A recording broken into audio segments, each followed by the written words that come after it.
habeen wanaagsan waa kulan kale waana kulankii saddexaad oo ay qabato Soomaalisoor ee warbaahinta Dalsoor. Soomaalisoor waa kulan bil ah oo loogu talagalay kor u qaadida wacyiga dhaqanka bulshada Soomaalida. waxaan caawadin soo bandhigi doonaa haddii Allah awood leh ogolaado sida caadiga ahayd ee barnaamijku ku socday. maasadan waxay leedahay xal haddii aan la helin oon xuma laga tanaasulin xilka inagu waajibay xarig toosan loo qaban xubnaheennan kala maqan xooggiisu wada jirin xasilooni nabadeed dhaqankeedu xeer gelin xaakinkan ku dhaartay xornimadii la sheegay xaajadeenu waa eber. madaneeye aan diirin baa dooxay shacabkii dilaal iyo malaal baa midiba dacalka haystaaye haddii laga dareero dalkii dooni laga raacay deebaa qadhaadhiyo hadduu dacarin oo yeeshay dulin iyo abaar iyo hadduu dirato horseeday daad laga ordaayiyo hadduu degel madow yeeshay duufaanka caayiyo haddii duuma laga qaaday duqaydii iyo carruurtii hadday debad u soo yaacday dalka yaa u hadhi tolo markaa waa dareen yimi. You feel like going to Shepherd Bush with me?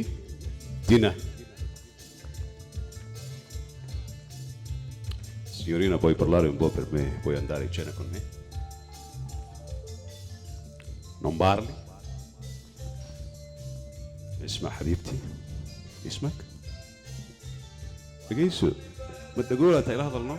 ما تدري انت اشتاقنا هاي. السلام عليكم. وعليكم السلام. سومال ما هيد. ها نو؟ maxaa isku xiijinaysa walaal maxaa ku soo arkay waxyaabo kala fadhiis maxaa fadhiis laf cad buu toobin ku haya asarbeeb meelan wax yaalin qof wax ka raadinay ee laf cad qof yiri waa toobaya hadee waa qof waxan jirin ilaana waa soo yariyo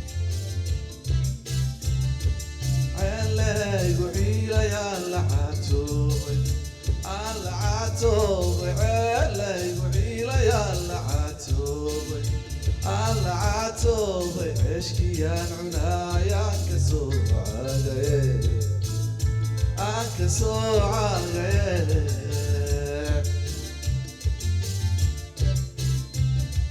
هلا يبيلو ويا باله هلا ويا باله هلا يبيلو ويا باله هلا ويا باله اشكيان عنايا كسوعه